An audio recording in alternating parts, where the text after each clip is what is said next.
Alright, this next dog is kind of a husky type of dog, and he has big long ears that stick up. So we're just going to make some long pointy ears.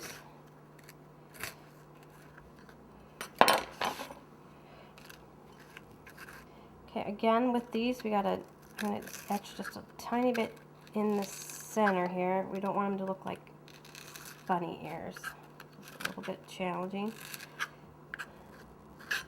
Okay, hopefully those will work. Okay, so we come over here, we have this cupcake frosted already. We're going to do his little nose. We have a chocolate M&M for his nose.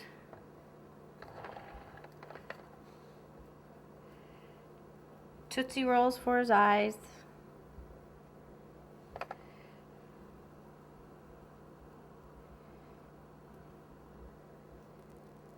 A little black for his mouth.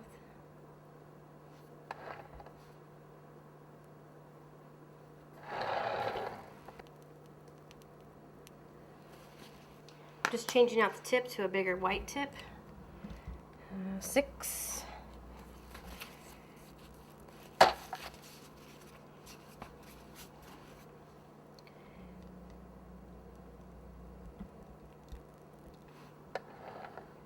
And there we have our little husky.